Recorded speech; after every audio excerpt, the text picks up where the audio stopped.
Hey guys, what's up? Aquifer here. Back with another vlog while I'm walking my dogs because, just how it goes, I guess. So this is day 2, also known as part 2. I won't be doing these every day, just when I walk my dogs, which a lot of the time,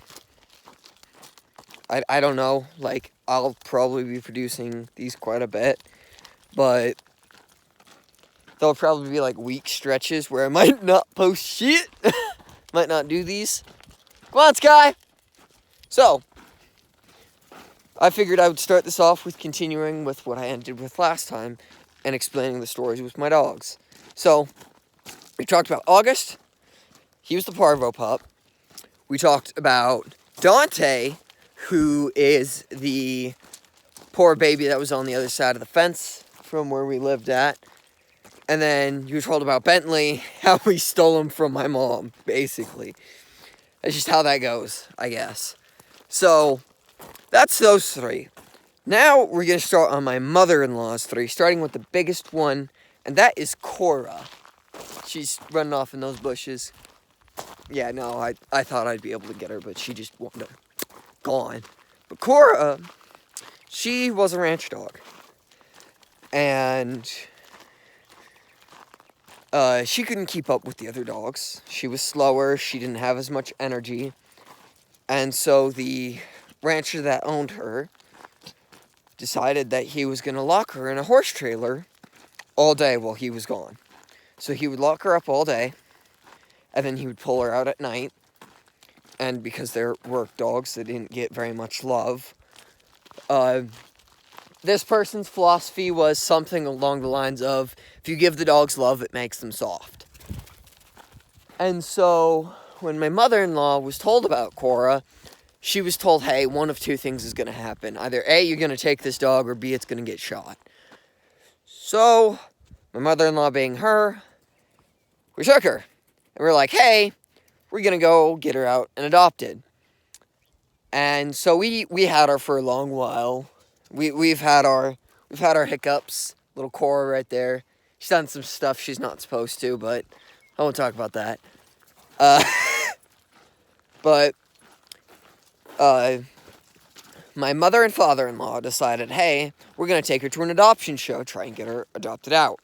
That, in fact, did not work at all. They got there, they put her in the kennel, and they went to go walk away. My father-in-law looked back and said, I just can't do it. I can't leave her. I'm adopting her. She's mine now. So, boom. Cora gets adopted.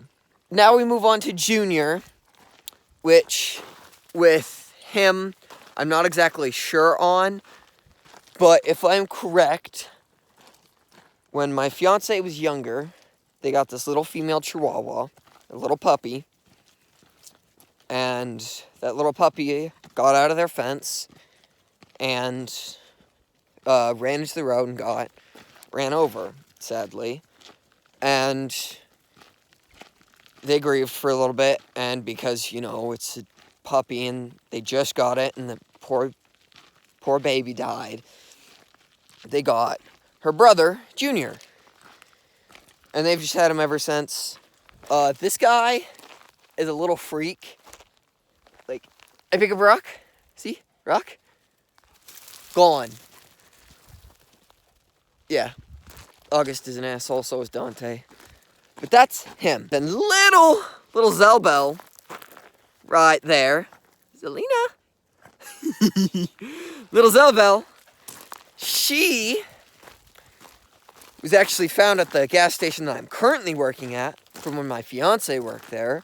She was hired over the summer to take care of it for like 4 weeks or something. She was supposed to get paid a lot. She got shafted, did not get what she was promised. It was stupid. Don't do that. That makes you a dick if you do it. But one day while she was working, she found little Miss Zelina, and we brought her home. Grace loved her. She actually had teeth when we first got her. And her teeth were just so rotted and so nasty that we had to get them all removed. So now she is a toothless old woman who is still full of spunk, despite not having any teeth. She will still try and bite you. It's not like she can do shit anyway. I mean, she bit my chin once. It was the weirdest feeling in the world, but that's Zelina. Little Zabel. Most of the time she walks behind me. There are very rare occasions where I can get her to walk in front of me. So that's Zelina. Now we get to, screw it, Tiny. Tiny, she came into our home as a foster. And she came with another dog called, I think her name was Peggy. I don't know, we called her Miss Piggy because she was extremely round. She was a barrel, and when she breathed, she snorted like a pig. And it wasn't a like, oh, hey, we're making fun of you. It's just, that's what she became. And so, we loved her. We let her retire, basically, because that's what happened. She died in our house of natural causes, so that's that. Poor Miss Piggy. And now we have Tiny, which came with Piggy, who is mostly blind and mostly deaf. She's not fully blind and deaf, so she can kind of see stuff, and she can kind of hear stuff, but don't call her and expect her to come because we think that she is selectively deaf and blind. I think it's just mainly partly, and then there are times where she's like, let's go mostly. Or let's go fully, which is irritating, but whatever. And then there is Sky, way out there, who was brought to us by the person that helps us with this whole fostering thing. And she was only supposed to be here until after Memorial weekend. And she ended up staying a lot longer than that because nothing goes as expected. I mean, not everybody's looking for a big dog every day. And not everybody's adopting every day. So it can get extremely difficult to get fosters out of your home. So just be wary of that if you do ever want to foster. I will tell you my first official foster story, at least that's what I'm going to call it, because I was a part of I picked this baby up, I loved him for over a month, and then I got him adopted out. I went to an event myself with this beautiful baby boy, and I got him adopted out, and his name, when I picked him up from the pound, absolutely terrified. He was just like Dante. You made even the loudest of noises, like if you just like slammed your hand down on a table. Most dogs, like, yeah, they would like jump back a little bit, and then they'd be like, yo, dude, what the heck? But him, he would just bolt. Same with Dante. They would just gone. And over the course of bringing him in and loving him and caring for him and showing him the way that he deserved to be treated, oh, his personality came out. Him and Dante would play. This dog's name, by the way, when I first got him, his name was Blackie. And he would not respond to that at all. He would run down the block. He would run away from us at walks. Like, he was just gone. So, me and my fiance, we sat around for, I think it was like an hour one night, going through lists of names, calling him every single name until he responded to one. Samson. To Blackie. Because I'm absolutely terrible at telling stories. So, we go to this reptile expo. And it's from like 11 to 4. And I've got to drive like 3 hours, I think, to it. 3 hours to it and 3 hours back home. All on the same day. So, I get there. I'm sitting in this reptile expo with 1 out of 4 dogs. And by the way, no, it's 1 out of 3 dogs.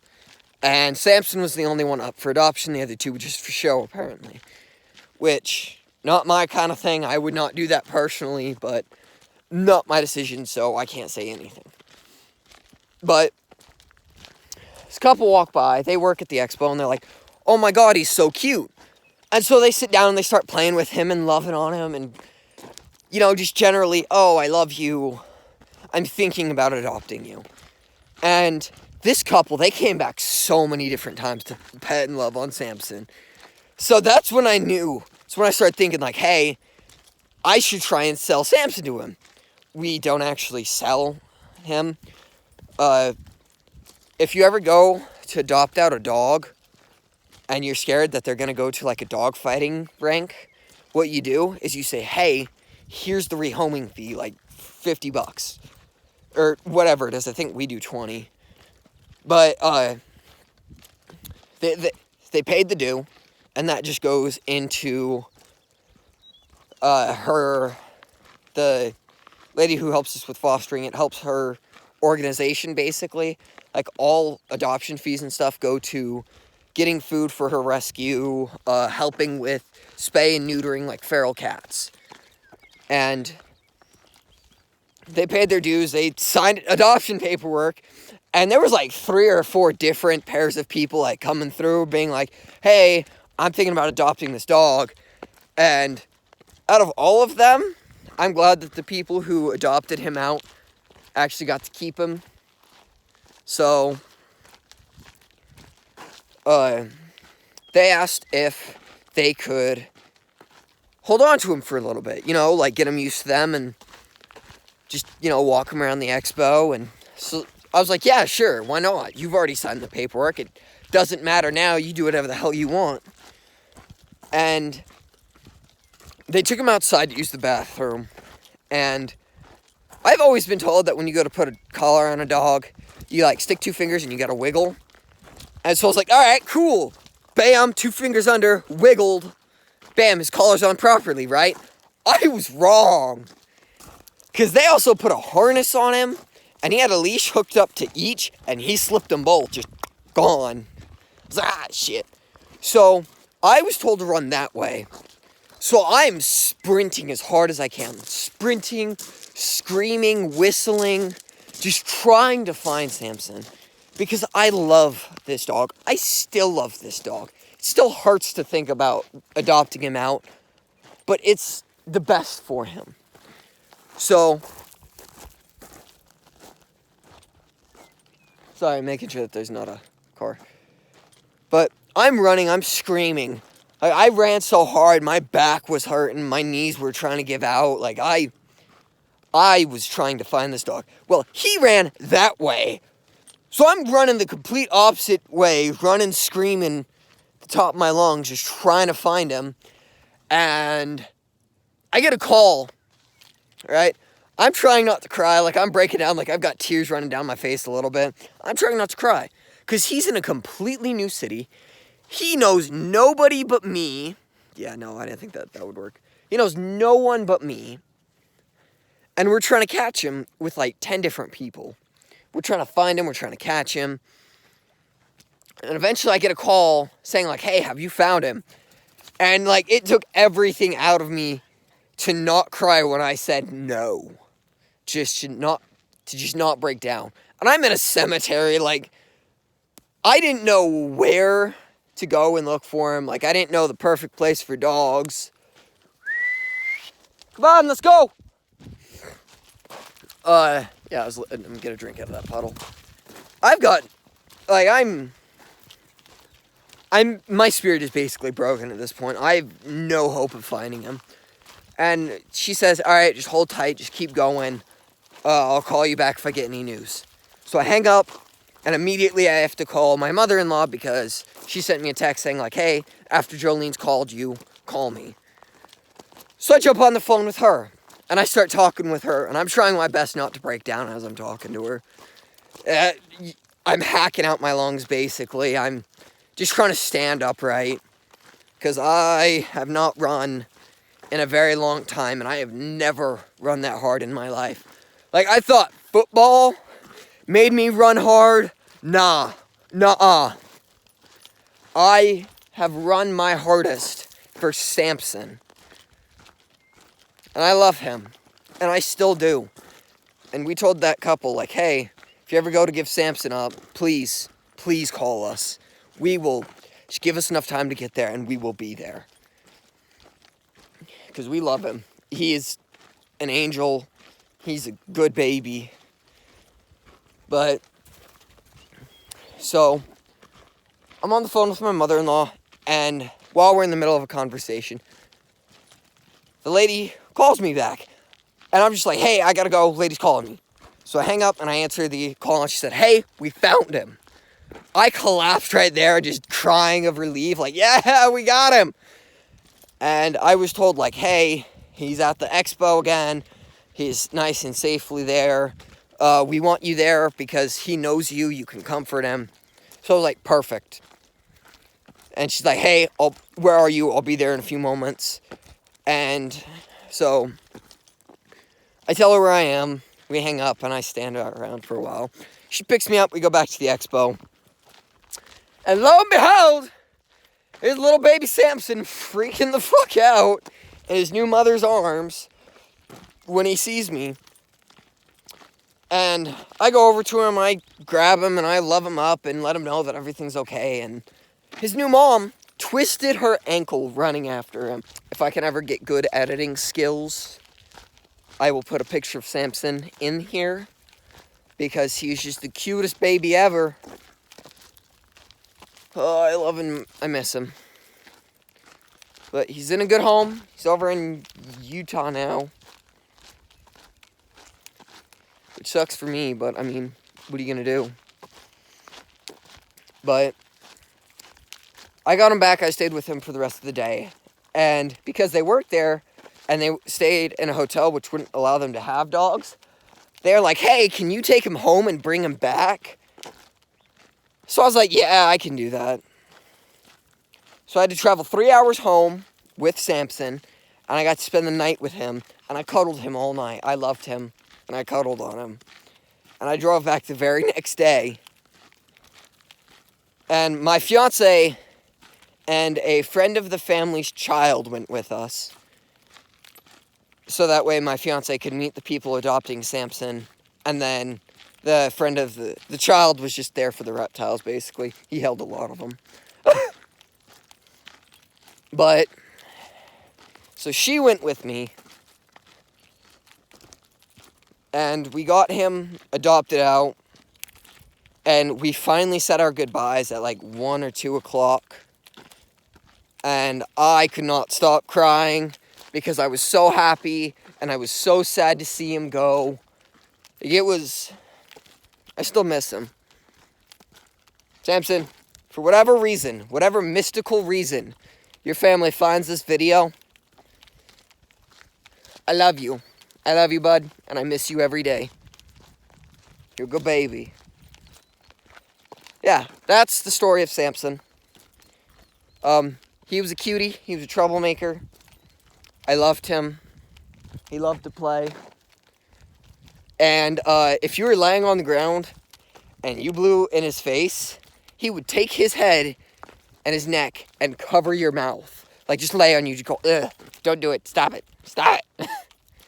He was cute and adorable. But he's in a better place. He's got new owners, ones that will love and care for him. If not, even more than us. I'm hoping he's doing good. I miss him. That's Selena. There's Dante. And Dante. See, there's Dante. Dante. Hi, Dante. Hi, bud. Hi, Cora. Everybody will always have their favorites, whether you want to admit it or not. I'm just willing to admit it. Currently, though, my favorite is Dante. It's a competition between Dante, August, and Bant Bant, which is weird because they're all three mine. Well, me and my fiance's. And if me and my fiance ever, end things, we have to have shared custody of Boy. Of August. Right there. Ugh boy. Boop. Because I'm terrible at cameras. Ugh boy. Uggy freaking doggy. You guys are gonna have to deal with a lot of weirdness in my face for walks if you guys do want to view this for any reason at all. But this is my life. Normally I stay up till like midnight and wake up at like noon. Because when I wake up in the mornings, my fiance likes to cuddle me harder while she's asleep, and I don't know how she knows that I'm awake or not, but she does. And she likes to cuddle me hard and trap me in this spell of eternal cuddles. And then I just end up falling back asleep until like noon when I can finally pry myself out of bed. But recently, we've actually been going to bed on time. Go to bed on time. I woke up at 6 this morning. Freaking rocking it. Yesterday, I think I was up at like 5:36-ish. So, we're getting better. Hopefully, I can make this my new habit. So, tired of my old one. I want to be able to wake up and do shit. And then go to bed at a decent time. As much as I do like the night, because nobody can bother me. That's just... I've got too much shit to do during the day that I can't live a night shift job, which sucks, but what are you gonna do? So, I still haven't uploaded that first video that I made. If I remember, I'm gonna go home tonight, look up some video editing software. Come on, August. Attacking a bush. So I step weirdly. But I'm going to try and find free video software that I can download. And then I'll mix something fucking cool for you guys. I'm kidding. I've never edited a video before.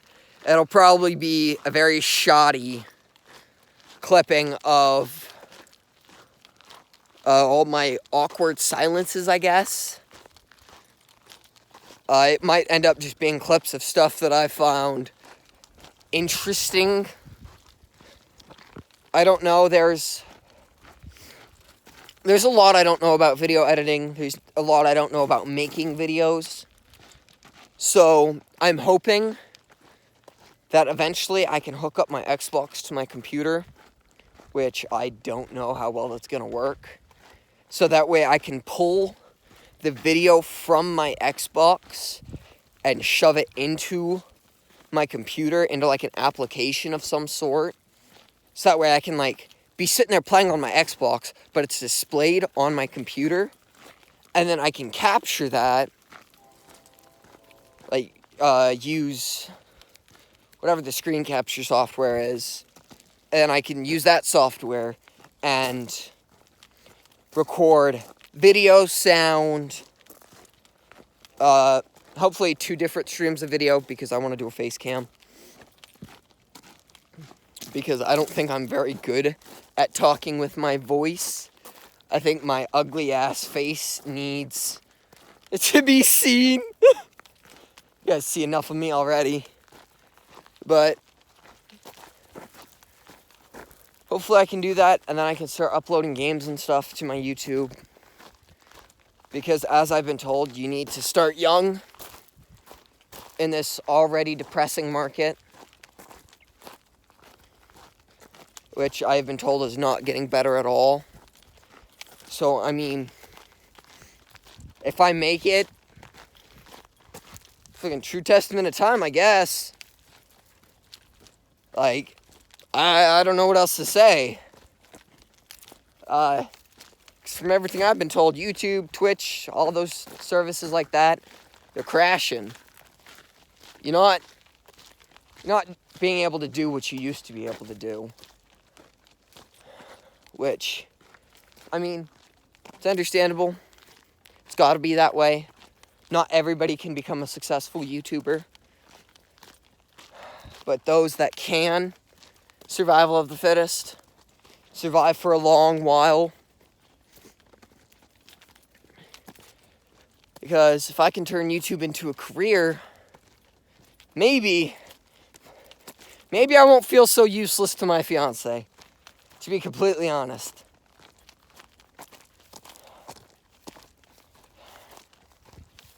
And right now, I'm focused on the monetary gains of YouTube.